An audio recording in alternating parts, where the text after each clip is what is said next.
세계 최고 두뇌 최대 부호 성공 집단을 탄생시키는 유대 솔로몬 탈무드 제37장 유대 부자 철학 78대 22 반유대주의를 물리친 부드러운 교섭.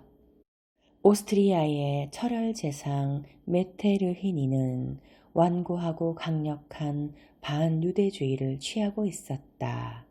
유대인의 토지 소유가 금지됨은 물론이고 정부, 법원의 직원이 될 수 없었고 변호사가 되는 것도 금지되었다. 결혼할 때도 특별한 허가를 얻지 않으면 안 되었다. 19세기 초가 되어서도 오스트리아는 최악의 반유대 정책을 유지하고 있었다. 그러나 재정난에 처한 오스트리아는 점차 로스차일드 집안의 공채 발행이나 군사비 조달을 의존할 수밖에 없었다. 때가 되었다고 본 로스차일드는 둘째 아들 잘로몬을 오스트리아에 보냈다. 반유대 풍조가 심한 오스트리아에는 상냥하고 부드러우며 자세가 겸손한 잘로몬이 적격이었다. 셋째 아들 네이선을 보내는 것은 너무 앞뒤를 생각지 않은 일 같았고 다섯째 아들 제임스는 너무 멋쟁이여서 도리어 위험했다. 잘로몬은 유연한 교섭자였다. 딱딱한 교섭자리도 그가 대화를 풀어나가면 대뜸 화기애애한 분위기가 되어버리기 일쑤였다. 그는 하찮은 교섭 테크닉보다 사람을 기쁘게 하는 기술 쪽이 훨씬 효과가 있다는 것을 알고 있었다. 하찮은 교섭 테크닉보다 사람을 기쁘게 하는 기술이 훨씬 효과가 있다. 잘로몬을 만나면 누구나 자존심을 버리고 금방 그의 팬이 되어버렸다. 오스트리아 이주에 있어서도 잘로몬은 교묘한 작전을 세웠다. 그는 처음부터 중앙 돌파를 하는 무리한 수단 따위는 취하지 않았다. 그러한 수단은 오히려 반유대 풍조의 불에 기름을 부을 뿐이며 곧 자기에게 공격으로 돌아온다는 것을 알고 있었다. 우물에 침을 뱉은 사람은 언젠가는 그 물을 마시지 않으면 안 된다. 우물에 침을 뱉은 사람은 언젠가는 그 물을 마시지 않으면 안 된다. 이 유대 격언처럼 잘로몬은 부드럽게 움직였고 로스차일드 집안을 일으킨 프랑크푸르트 게토에서 다른 고장으로 옮길 예정임을 오스트리아 고관에게 귀뜸했다. 극비 뉴스는 금방 오스트리아 정부를 움직였고 로스차일드 가문에 대해 특별히 관대한 이주 허가가 나왔다. 오스트리아는 로스차일드 가문의 이주에 수반되는 막대한 세금과 파급 효과에 굴복했다. 그러나 오스트리아 정부의 기대에 반하여 빈에 옮겨온 사람은 잘로몬 단 한 사람뿐이었다. 오스트리아 정부는 속임수에 넘어간 셈이었다. 한편 잘로몬은 그 사태를 봉합할 방법을 생각하면서 오스트리아 국채 공모를 청구받았다. 이 국채는 단순한 국채가 아니었다. 잘로몬은 복권부라는 독창적인 국채를 고안해냈다. 반유대 감정이 뿌리 깊은 오스트리아 민중은 높은 이율이나 복권 형식의 국채에 경로하고 판매 금지 운동을 시작했다. 그러나 잘로몬은 이번에도 부드럽게 움직여 이 반대를 진정시켰다. 신문을 통하여 절약을 권장하고 투자를 장려했다. 모든 것은 잘로몬의 생각대로였다. 복권부라는 대중의 사행심을 부채질한 방법과 로스차일드의 이름이 부합되어 국채는 폭등했다. 오스트리아 정부는 만족했고 국채를 구입한 대중도 이익을 얻었지만 누구보다도 큰 벌이를 한 사람은 수수료 이외에 국채값 폭등에 따른 엄청난 프리미엄을 얻은 잘로몬이었다. 돈으로 열리지 않는 문은 없다. 돈으로 열리지 않는 문은 없다. 유대 격언에 나오는 말이다. 이리하여 반유대 감정이 뿌리 깊은 오스트리아의 수도 빈에 드디어 기반을 쌓았고 이윽고 그는 빈의 명예 시민이 된다. 잘로몬은 그 교묘한 프로젝트 수행 능력, 사회 교섭수를 더욱 충분히 발휘할 수 있는 사건과 만나게 되었다. 그것은 일명 악마의 강철기계 사건이다. 스티븐슨이 증기기관을 발명하자 영국에서는 철도의 장래성이 화제가 되었다. 그러나 그 무렵 철도 사업이란 미친 짓이며 네이선 같은 사람도 마차보다 나은 수송수단은 없다고 믿고 있었다. 네이선의 예상과는 반대로 영국에서는 철도가 순조롭게 발전해서 그 장래성이 확실해졌다.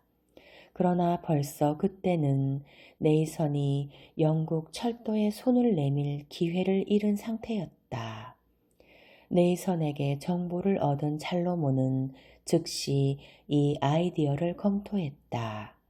그러나 무슨 일에 대해서든 보수적인 오스트리아 제국은 말없는 탈 것 이야기는 엉터리 정보라고 보고 있었다. 철도 소문을 들은 일이 있는 지식층도 철도는 악마의 강철 기계라고 생각하고 있었다. 철도 사업을 추진하려면 세상에 몰매를 맞을 것은 뻔한 일이었다. 더욱이 유대인이 하려 하다니. 잘로몬은 조용히 진행시켰다. 영국에 조사단을 파견하고 철도 사업을 기술, 금융 면에서 검토시켰고 운수 사업에 침투하기 위해 오스트리아 여러 곳에 역마차 사업을 매수했다. 운송 노선 예정지들을 도보로 조사시키는 한편 신문에 철도에 관한 계몽 기사를 계속 연재했다.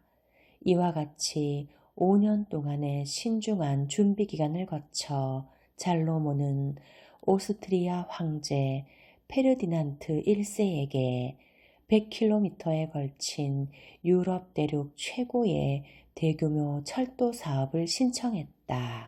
이미 메테르니히 제상에게는 충분히 사전 교섭을 했으므로 잘로몬은 별다른 어려움 없이 황제로부터 면허를 획득했다.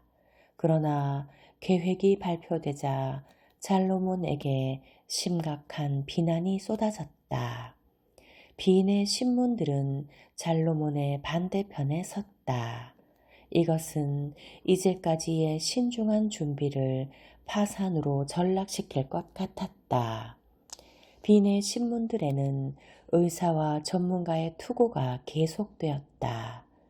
인간의 육체는 시속 24km 이상에는 견딜 수가 없다.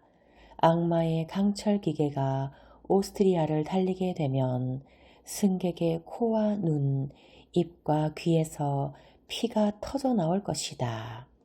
터널에서는 승객들이 질식할 것이다.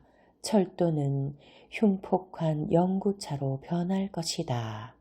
의사들은 이렇게 주장했다. 정신병에 대한 권위자들도 경고했다. 지금처럼 스트레스가 많은 사회에서 인간은 이미 정신적으로 과로 상태이다. 더구나 철도에 승차하여 긴장하면 인간은 완전히 발광하고 말 것이다. 악마의 기계로 신성한 제국을 오염시키지 마라. 유대인의 음모를 분쇄하자. 잘로몬은 그야말로 사면초가였다. 잘로몬은 평소부터 신문 기자들과의 교우 관계에 노력해왔으나 여론의 거센 반대에는 돌파구를 찾기 어려웠다. 더 큰 문제는 오스트리아 금융업자들이 외국인의 철도 투자는 위험하다고 강조하면서 잘로몬을 적대시한 일이었다. 잘로몬은 메테르니히 재상은 물론 오스트리아 정부의 고위층과도 친밀한 인간관계를 가지고 있었으므로 한 번에 중앙 돌파하는 것도 가능했을 것이다. 또 제임스가 프랑스에서 성공한 것처럼 반대 세력을 매수하는 것도 가능했을 것이다. 제임스가 프랑스에서 철도 사업을 시작했을 때 반대파의 주요 인물, 신문 기자, 의사, 강요, 지방의 반대파 유력자들, 이들을 제임스는 철저하게 매수했다. 인색한 매수가 아니었다. 로스차일드 가문과 권위에 알맞는 대규모적인 매수 공작이었다. 업계의 삼류 신문들이 갑자기 경제력이 풍부해지는 사태까지 속출할 정도였다. 제임스가 프랑스에서 시도한 바와 같이 매수 공작과 건설 강행으로 중앙 돌파를 성공시킬 수도 있었다. 그러나 잘로몬의 방법은 달랐다. 딱딱한 전술을 취하면 반드시 딱딱한 반응이 되돌아온다. 그것은 비경제적이다. 딱딱한 전술을 취하면 반드시 딱딱한 반응이 되돌아온다. 그것은 비경제적이다. 잘로몬은 항상 부드러운 전술을 최선의 방법이라고 생각했고 반드시 부드러운 방법으로 타개하는 길이 있으리라 믿었다. 유대인이 살아남은 것은 돈의 권력 때문이 아니라 위기를 참고 견디는 지혜를 갖고 있었기 때문이다. 지혜를 활용하면 반드시 길은 열리게 마련이다. 지혜를 활용하면 반드시 길은 열리게 마련이다. 잘로몬은 먼저 부드러운 방법으로 여론의 반대에 대처하였다. 바로 주식의 인기를 부추기는 일이었다. 그는 철도 건설 자금을 충당하기 위해 주식을 1만 2천 주를 발행하여 8천 주를 로스차일드 집안이 보유하고 나머지 4천 주를 선착순으로 모집하였다. 잘로몬의 계산대로 철도에 반대하던 자들도 막상 로스차일드 집안이 나섰다고 하니 서로 앞다투어 신청했다. 잘로몬의 철도 건설에 반대하던 금융업자들도 몰려들어 응모하였다. 결과는 대성공이었고 4,000주의 공모에 8배 가까운 신청이 쇄도하였다. 금화가 소리를 내면 욕설은 조용해진다. 금화가 소리를 내면 욕설은 조용해진다. 유대 격언. 이 대성공의 그늘에는 잘로몬의 눈에 보이지 않는 황금의 손이 은밀하게 움직이고 있었다. 그는 꼭두각시를 써서 응모하게 함으로써 주식의 인기를 최대한으로 부추겨 올렸다. 물론 세상은 이 같은 사실을 알지 못했다. 이 성공으로 반대 운동은 약간 수그러들었지만 그 힘은 아직 가볍게 보기 어려웠다. 교섭의 천재 잘로몬은 절묘한 아이디어를 생각해냈다. 오스트리아 황제를 받들어 모시기로 한 것이다. 그 방법은 황제의 허영심을 부추기면서 세상에 대한 정서적 설득 효과도 만점이었다. 그는 황제에게 페르디난트 황제 북방 철도로 철도의 정식 명칭 허가를 얻었다. 이것이 바로 역전의 아이디어가 되었다. 황제는 유럽 최초, 최대의 철도에 자신의 이름을 붙이면 자신의 이름은 영원한 것이 된다고 생각했다. 지도, 역, 차량마다 모두 페르디난트 황제의 명칭이 붙는 것이었다. 황제 이하 모두 잘로몬에게 감복했다. 잘로몬은 정성을 다했다.